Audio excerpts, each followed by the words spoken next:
Hello everybody and welcome back to Gaming on Caffeine. My name is Isaac and we are back for episode 15 of FTB Infinity Evolved Skyblock. Last episode we were working on setting up our Industrial Craft 2 nuclear reactor, which is now all the way over there on its own little platform, and at the very end of last episode we set up this molecular transformer which is working on turning glowstone into sonorium using the power generated by our nuclear reactor. And since the end of last episode I have done what I said. I have left the server running. I've left myself on the server for quite some time, and now you'll see that the molecular transformer is no longer working at turning glowstone into sonorium, and that is because it is currently not receiving any power because our nuclear reactor is all out of fuel. All of these uranium fuel rods are now depleted uranium fuel rods, and so what we can do is if we quickly come back over to our main area over here. I took my hazmat suit off between episodes so that I could put my jetpack on, so let's quickly come back over here. I also made a few more things between episodes. We have this armor stand here, which is super easy to make, but basically just allows me to nice and easily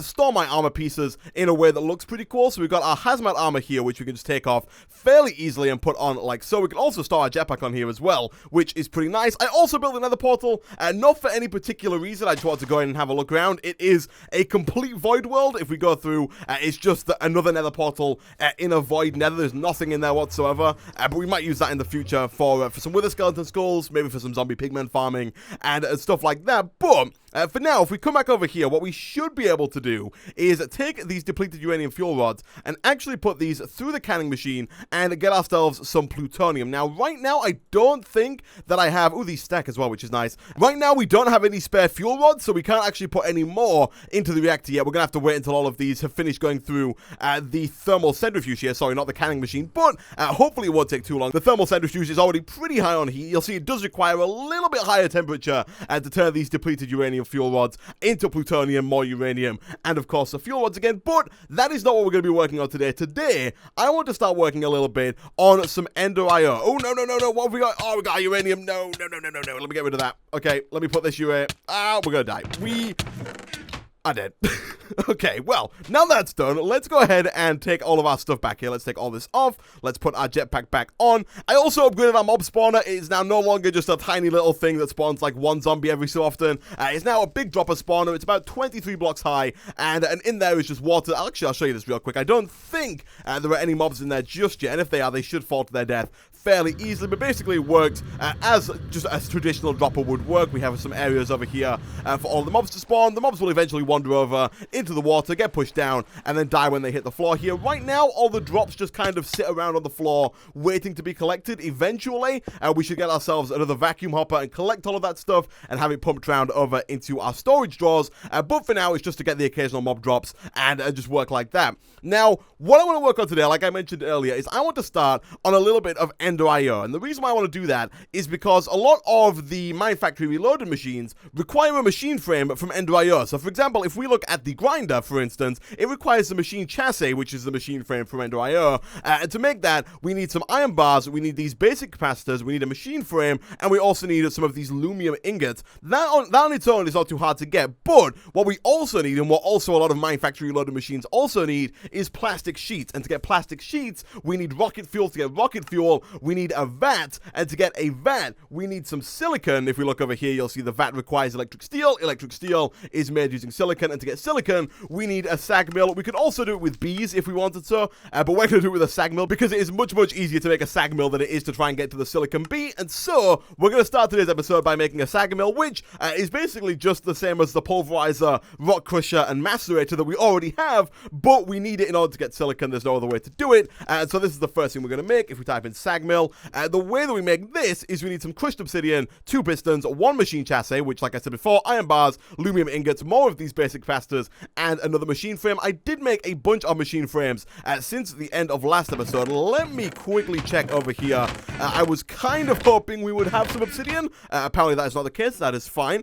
We can grab some from over here. I did put all of the materials required to make, I think, about 10 machine frames from thermal expansion into the assembly table before the episode episode started, so we should have 10 machine frames sitting in the chest above the assembly table, ready for us to use. Let's take all 3 of those, stick those in there. That's going to get us the crushed obsidian. As for everything else, we've already got the iron. Pistons are super easy to make. We have all of the machine frames in here. I've also gone ahead and started making a bunch more of these redstone chipsets because we are going through them ridiculously fast. So let's take 2 of you, 2 of you. I'd like to keep my inventory as clean as possible. Right now we have this chest here that's full of Industrial Craft 2 junk because Industrial Craft 2 has a ton of little parts and pieces that I don't want to dedicate their own barrel to because, like, for example, these tin cans don't deserve their own barrel, or these coils. We only have 1 or 2 of them, but I also don't want them to get just mixed up in these drawers over here because we might need them for some more Industrial Craft 2 stuff fairly soon. But let's come back in here. Let's make ourselves 2 of these after we get ourselves some wooden planks. We can get 2 pistons like so. We need some cobblestone. We are also going to have to make some aluminum, which is made in a very similar way to signalum. I actually think, we should probably move this. In all fairness, we should move that barrel so that every time we try and get cobblestone, it doesn't go get attracted instantly towards the vacuum hopper and then get pulled into the trash can. That will probably make life a little bit easier. But in order to make the machine chassis, we need these aluminum ingots, which, like I said, are made in a very similar way to signalum. You can either do it in an alloy smelter, or you can smelt up aluminum blend, which is made using 3 tin and 1 silver dust, as well as some energized glowstone. So let's quickly grab some tin ingots as well as a little bit of silver, which I thought we already had, but I probably got rid of when we dumped our uranium at the start of the episode. So let's take all of that. I've already started smelting up a little bit of copper over here, or pulverizing up a little bit of copper, because we're going to make quite a bit more signalum for all of the basic capacitors here. So let me throw the tin in there for now, start to get some of that. We've already got some tin, actually. Let's put the silver in there. Whilst we're waiting for that to work, much like with the signalum where we have to put the redstone into the magma crucible to get destabilized redstone, with this one we have to take glowstone, put that glowstone into the magma crucible. That will turn it into destabilized glowstone, which will then go over through to the fluid transposer. You can see right now we have a ton of destabilized redstone. And so what I'm going to do is I'm going to go away real quick. I'm going to take all of this silver. I'm going to try and use all of this destabilized redstone effectively and make a bunch of signalum ingots. And I'll be back in a second. And a little while later, I've used all of the destabilized redstone that was in our fluid transposer to make 28 signalum blend. So let's quickly throw that into the redstone furnace. That's going to come in useful when making some more of these basic capacitors here for the signalum nuggets. Whilst we're waiting for those, let's throw some glowstone into here as well. That's going to start making us some of the energized glowstone. And like I said, just with the signalum, it works in exactly the same way. While we're waiting for that, we can grab our crushed obsidian from here. And I think we are pretty much good to go. We've got the crushed obsidian, we've got the pistons, we've got the iron. Iron bars, again, we should have lying around somewhere because we've made so many of them so far throughout the course of this series. Yeah, we've got 20 in there. Let's grab the 3 iron ingots from it here. This should have made 1,000 millibuckets worth of energized glowstone, so we can put our bucket in, get 1 of those. People did point out that you don't need the fluid transposer to actually get buckets worth of any of this stuff. What you can do instead is put a tank on top of the magma crucible and then set the magma crucible to export all of the energized glowstone or destabilized redstone into the tank, and then you can just pull it out with a bucket. That would also work, but the fluid transposer is useful for crafting other items later on down the line. For example, the next tier of flux ducts, the redstone flux ducts, require us to actually infuse some of those things with destabilized redstone in the fluid transposer.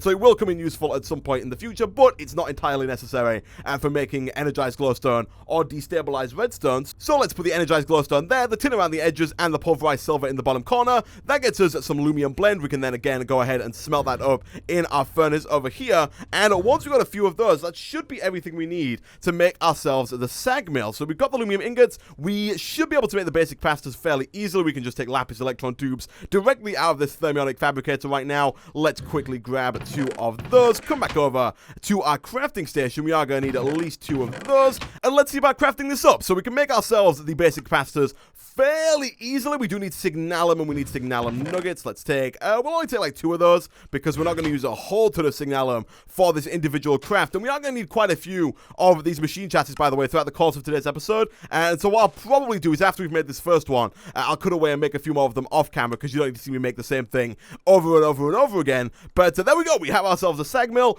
We do really need a better way of setting up our machines because we are running out of space quickly. But like I said before, this mostly works works in the same way as the pulverizer, the macerator, and the rock crusher, in that it's mostly used for turning things like ingots into dust. You could turn obsidian into obsidian dust. You can do all that kind of stuff. Turn gravel into sand, I think, or maybe cobblestone into sand. But we can also use it to turn sand into silicon. So if we grab some of our sand here, every time that the sand goes through here, there is a 50% chance that we will get silicon.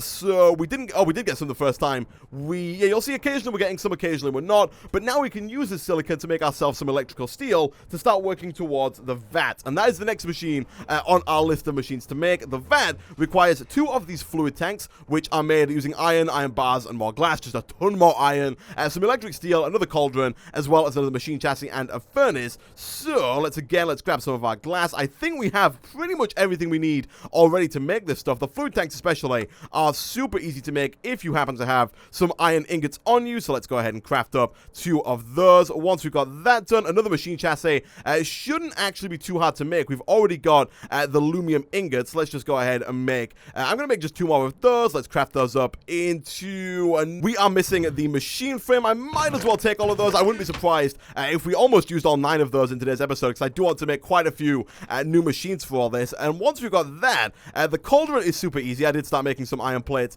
over here, so we can take those, we can craft that up into a cauldron like so. We've done that multiple times before as well. A furnace, again, is super easy. Let's quickly grab a stack of cobblestone like so. We can take our compressed cobblestone and make it into a furnace, and that should be pretty much everything we need. All we need now is the electrical steel, and the way that we make electrical steel is in the induction furnace with some steel or some refined iron and some of that silicon. So let's grab a few of those refined iron ingots. We actually have not that much refined iron left, actually. Let's grab, say, 4 of those for now, and a little bit of silicon. We've got 34 silicon, about half of 64 there, 50-50 chance. Let's infuse those up in the induction furnace over here, like so. We'll get the tin and the copper out of there. Again, I said at the beginning of the episode that I wanted to keep my inventory as clean as possible, and I have done a terrible job of making that happen. My inventory is just a complete mess, but that's what happens when you do these big crafts. And once the 4 electrical steel are finished smelting up, we can take those, come back over here, and get ourselves the vat. Nice. So this is a machine that basically turns certain liquids into other liquids. Now, again, we are kind of running out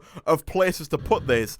So much so, I guess I could probably use these MV wire connectors, but I think for now, you know what? For now, I'm going to put it right there. I'm going to have to reorganize all of this stuff because it's becoming a bit of a mess. It's becoming a bit cramped. And I would kind of like to separate out all of the different machines, like have an area for thermal expansion machines, a separate area for the Ender IO machines, and a bit of a different area for all of the Industrial Craft 2 machines. But for now, this will all work just fine, and basically we can use this to craft liquids. So again, if we go back to the Mine Factory Reloaded machines for a second here, we'll see that all of them require some form of plastic sheet. And to get those plastic sheets, we need rocket fuel. Rocket fuel is made in the vat by combining gunpowder, redstone, and hooch, and then hooch is made also in the vat by combining water with sugar, and then any natural, like, plant, I think. You can see different plants have like a different multiplier on them. I believe this is used to determine how much hooch you get, and so if we use, for instance, poisonous potatoes, we'd get more than if we used wheat. We're probably going to use like apples and sugar, because we have a ton of apples, and sugar shouldn't be all too hard to get, because if I'm not mistaken, we should get sugarcane seeds from sifting. Do we have any over here? We don't, but we do have some over here in this chest, so if we take those, we are going to need some more crop sticks, which we should have a ton of in here when we do. Let's take those, get rid of the mutandis. If we put those down like so, we should be able to start growing some sugarcane fairly easily. And then once we've got ourselves some sugar, we can grab some of our wheat. I'm fairly certain we should have quite a bit of it. We got 2 over here. Do we also have some more? I really thought we had more wheat, but 2 might be enough to get us at least 1 bucket worth of rocket fuel. So if we come back over here, we are going to have to fill this up with water, and I do need to get a closer water source than the one we have over here, because it is a bit of a trek to go back and forth every time I want to fill this or the carpenter up. But for now, let's do this a few times. Let's grab 2 buckets worth of water here, and then let's throw in our sugar and some apples. So we'll turn all of our sugar cane into sugar. I'm going to keep 1 just in case we can craft some more seeds. I'll throw the sugar cane in like so. Let's grab some of our apples from our storage drawer over here and throw those in like so. And that should start to smelt that up, I think, into some hooch, if I'm not mistaken. Let's have a look again here at the recipe for rocket fuel. To make that, we need hooch. Okay, so apparently it takes more than one bucket worth of water to make one the first batch of hooch. I'm not quite sure how much it takes. I think it might take like 2,500. It took quite a few there, and that gets us 875 millibuckets, which is not yet enough to actually pull it out. And I think what we might have to do is make ourselves a tank so that we can actually get the hooch out of the vat here. So let me quickly look up which tanks we can make. We could make the ones from thermal expansion, and I think we will because they're actually the easiest to make. So let me grab 4 glass here real quick. Let's grab ourselves. This can only hold 8 buckets worth of fluid, but for now, we're not going to be using anywhere near 8 buckets of hooch at a time. So if we put that like that, and then we set the top, we can go to configure IO, and on the top here, if we right click and set it to push, it should push the hooch out and into the portable tank. And so what I'm going to do now, guys, I'm going to go away. I'm going to keep putting water back into the input tank here. I'm going to make a bit more sugar if we need it. I'm going to try and get as much hooch as possible, and I'll be back in a second. And a little while later, we now have just shy of 8 buckets worth of hooch in this portable tank. So if we go into here, we can dump all of the excess water that we have inside of the vat here. And I think what we should be able to do is if we go back to configure IO and we right click again and turn it to pull, it should be able to pull the hooch into this left tank here, which if we combine up with redstone and gunpowder, should start to actually make us some rocket fuel, which we can then use to make some plastic sheets, which we can then use to start making some machines. So what machines are we going to start making? We're going to start with the grinder, because our mob spawner over here, whilst it's working quite nicely, is not doing as well as I would like. And like I mentioned earlier, all of the stuff is kind of just ending up on the floor. Not all of the mobs are dying too fast. You'll see some of them are still living when they land on the floor. And I want to make this a little bit better. And I also want to start to harvest some mob essence that we can use later on down the line, most likely for an auto spawner, to start to spawn in a bunch of endermen to work towards some of the massive amount of ender pearls that we're going to need to craft some of the late game items. So if we come back over here and we look at the recipe for a grinder, we need 2 plastic sheets, 2 books, 2 electrical steel, another machine chassis, and a fluid conduit. If we start with the electrical steel here, that seems like the easiest one to make. All we need to do is throw our steel back into the induction furnace. That's going to work out quite nicely. We have 1,000 millibuckets worth of rocket fuel there. Let's switch the top here back to push and start pushing the rocket fuel up into this tank here. And let's look at making our first 2 plastic sheets. So for this, we need the rocket fuel. We need 4 compressed sawdust. Compressed sawdust is made by crafting up 8 normal sawdust, and normal sawdust can either be made by hammering a piece of wood with a hammer from Ex Nihilo, or by pulverizing up some wood in the pulverizer. We might even be able to do it in the sag mill, actually. The reason I'm going to do it in the sag mill and not in the pulverizer is because the pulverizer is currently busy processing all of our ores from our system over there, and I kind of don't want to back it up any more than we already have in today's episode. So I'm going to throw all those in there. That's going to get us a bunch of sawdust from... It's going to get us a bunch of wood pulp from forestry, which actually doesn't look like it's craftable, which is a bit annoying, so I guess we can't use that. We might have to use the pulverizer and back up the system a little bit, which I guess is fine. We'll take that, we'll put you in there, and let's quickly take that out of there and put it in here. Is this set up wrong? It is. Let me make that an output, so all of the dust actually go out and into the redstone furnace here. And once we've got ourselves a couple of pieces of sawdust, we can start crafting that up into some compressed sawdust, and we are partway towards making ourselves the plastic sheets. We also need 4 of this raw plastic, and that's again raw plastic. We can go ahead and smelt up some of the Industrial Craft 2 rubber. Thankfully, we do have quite a bit of this lying around over here from last episode. So let's take that. Let's throw it back into here real quick. We are getting, again, an inventory that is incredibly full of just random junk. Let me quickly turn... Actually, there's no point in turning that off because this stuff will not smelt up, I do not think. So we'll leave that on orange. Once that's done, we can put the copper back into there, and we'll take our raw plastic. We're also going to need a little bit more sawdust to get that final piece of compressed sawdust, like so. Once we've got 4 of those, we can take all 4, and we can go 1, 2, 3, 4. We can put 1, 2, 3, 4. We can grab our bucket worth of rocket fuel. I don't believe the bucket gets used up. We should get it back, and we do. And we now have ourselves our first 2 plastic sheets, and the rest of this stuff is actually fairly easy. So let me quickly do a bit of an inventory dump there. I did also, between episodes, make sure we had spaces for things like bones, arrows, rotten flesh, all the stuff that is being dropped by the mob spawner. I did that by getting rid of some of the duplicates. You'll notice we no longer have 2 of these quarters dedicated to oak saplings. I should probably do something and get rid of like most of these, because now that we've got emerald upgrades in, we don't need 2 slots dedicated to appetite. We can probably fit all of our appetite within that first slot there like that, and that frees up a nice slot for some other stuff later on down the line. But for now, let me dump a couple of the seeds and the wheat and the sugarcane into this chest over here like so. That frees up quite a bit of space. I am going to put the copper ore gravel actually back up into here. Do we have any space? We do. I'll put you in there. Cool stuff. All right, so back to the grinder, and the next thing we need to make is the Ender, which is a sword from ENDER. To make this, we need a stick and 2 dark steel. Dark steel can be made in the induction furnace with some normal steel or refined iron, as well as 4 obsidian dust. So, let's again come over here. We're going to need at least 2 of these ingots to make the sword. So we're going to need at least 8 obsidian dust. I think, if I'm not mistaken, you might even get 2 or 4 obsidian dust per piece of obsidian. You do. So we only need 2 pieces of obsidian in the pulverizer to actually make this work. So let's grab both of those real quick like so. That gets us the 8 pulverized obsidian that we need. We can then take that and again combine it up in the induction furnace with some of this refined iron. Let's take you out of there and put both of you into there. That's the electrical steel done. We're then going to need 2 books. Again, fairly easy stuff. We should probably do that with blank patterns because I'm fairly certain we don't have that much. Actually, though, to be fair, we do have a lot of cows around the corner here at this point. Probably far too many cows. So in fact, what I will do is I will try and get 2 leather from here. And we actually got 2 leather instantly from the first cow there, which is fantastic. So now, all we have to do is come back, grab a little bit more sugarcane. I think I'm going to have to do a bit of farming because I turned all of my previous sugarcane into sugar for the vat there. So let me quickly grab a bit more of this. And once we've got ourselves 6 sugarcane, we can craft that up into some paper. We can craft that paper up into 2 books. And that is that bit done. The electrical steel should be done as well, or the dark steel. Then all we need is to combine that up with a stick like so. That gets us the Ender.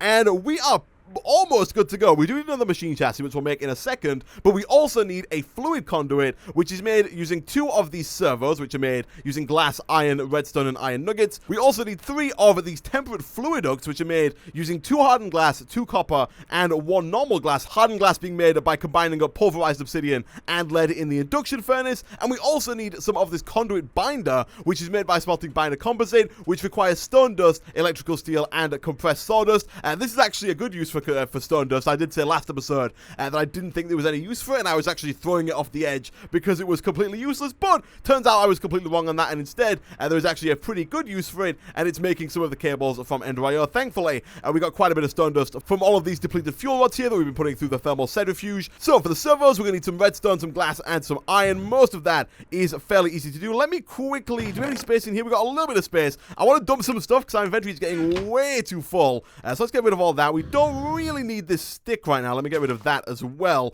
And as for everything else, that looks fine. Let's see about making ourselves the fluid conduits down here. I'll make the machine chassis off camera because we've made that already. But for this, we need 1 piece of glass.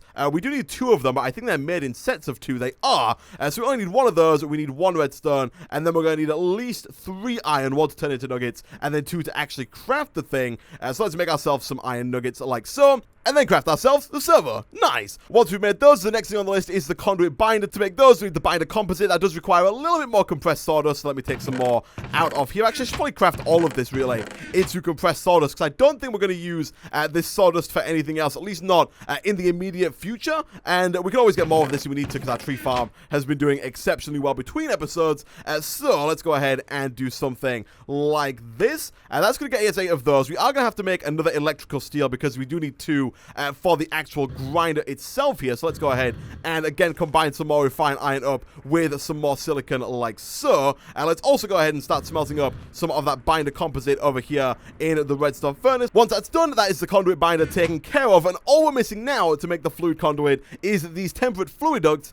For those, we need some copper plates, some glass, and some hardened glass. Let me take some copper real quick and put that into the metal former to start making. Actually, we should probably put it into the metal press over here. We might, in fact, no, we don't. I thought we might have had some copper plates already in this chest, but we don't. That's fine. Whilst we're waiting for that, the hardened glass does require some obsidian dust. So again, let's grab ourselves 2 pieces of obsidian. I think that should be enough to make us all the hardened glass that we need, because that 2 obsidian dust is going to get us 8 pulverized obsidian, which I think should get us 2 hardened glass. Let's try and get this back in as soon as the next one finishes. We almost did.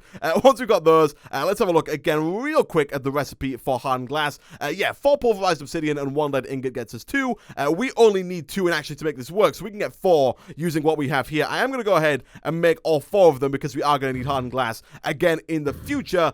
So let's come over here. Let's put you in there. Let's take you out, you in there. Take that out as well. Again, our inventory is getting so crazy full. Let's take 2 of these copper plates, and we are pretty much good to go. We'll come back over here. We'll put these either side. I think it's a normal piece of glass in the middle like so, and then the hardened glass either side. So let's take all of our hardened glass out of here, stick those at the top and the bottom, and boom, we get ourselves 6 temperate fluid ducts. We can put 3 of those in the middle like so. We can put the servos at the top and the bottom, and we can put the conduit binder all around like so, and that gets us some of these fluid conduits like that. And now I am actually fairly certain that we have everything we need to actually make this. So let's put our plastic sheets at the top. Let's take those fluid ducts out. We need the ender in the middle. We need the books. Oh no, we need the machine chassis. I'm gonna go away. I'm gonna make the machine chassis, guys, and I'll be back in a second. And there we go. We get ourselves a grinder.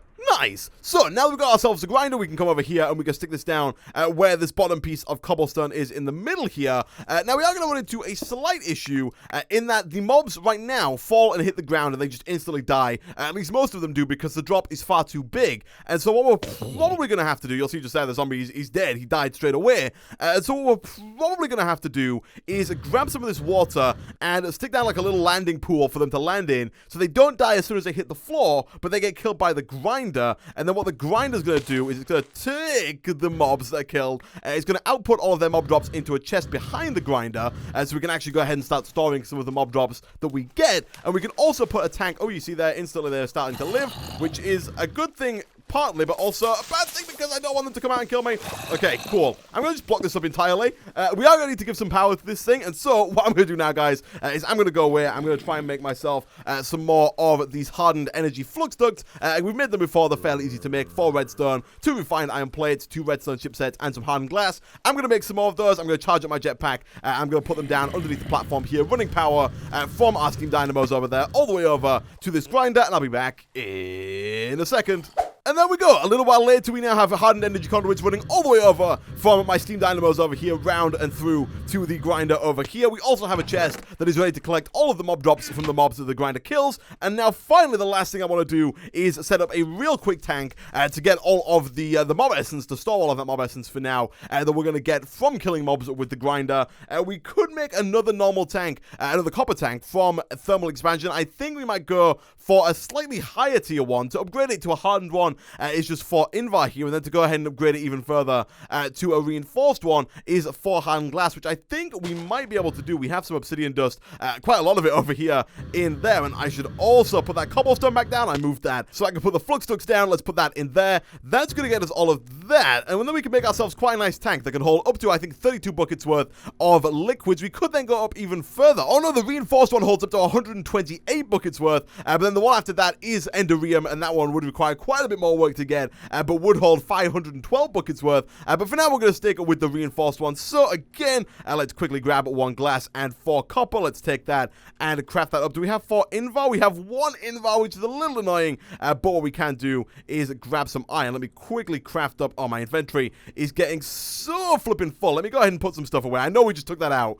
but let me put that stuff away. Let's grab some ferrous. Let's start smelting this up into some invar real quick, like so. And then let's get rid... Oh, we can't get rid of any more stuff. I think I might need to make some more of these barrels between episodes because we are getting way too much stuff. Let me put this lead away. Let's grab, again, 1 glass, 4 copper, and then let's craft that up into a tank after we get rid of all of this junk, like so. We'll take you, 1, 2, 3, 4, put that in the middle, like so. Like so, it's glass around the edges and copper in the middle, not the other way around. Once we got that, we can come back over. Our invar should be done. We'll take you, we'll go 1, 2, 3, and 4, and then once we've got all that, all we need to do is put all of our hardened glass around like that. That's going to get us a reinforced tank's worth, and now, if we come back over to our grinder over here, we should be able to stick this down right on top of it, and it should automatically output all that mob essence into the grinder. Right now, we don't have a lot. We have 664 millibuckets out of 128,000 millibuckets, but hopefully between episodes, as this thing kind of runs and does its thing,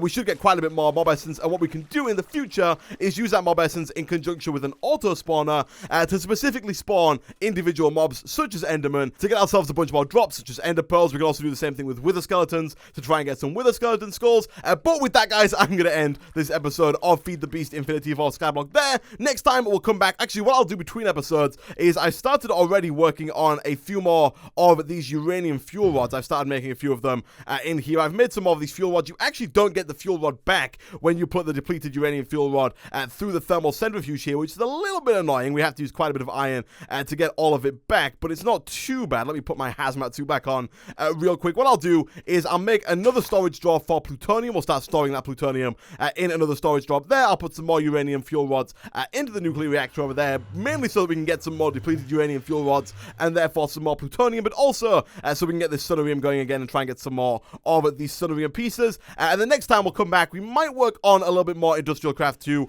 if we have enough depleted uranium and we have the sunerium. But what we'll more likely end up doing is we'll try and work towards our auto spawn and get a few more mine factory reloaded machines, try and get some use out of all of the rocket fuel that we've made over here in today's episode. But like I said, thanks for watching. If you did enjoy the video, as always, be sure to hit that like button. It really does help out a lot. Leave a comment down below, and I will see you guys next time.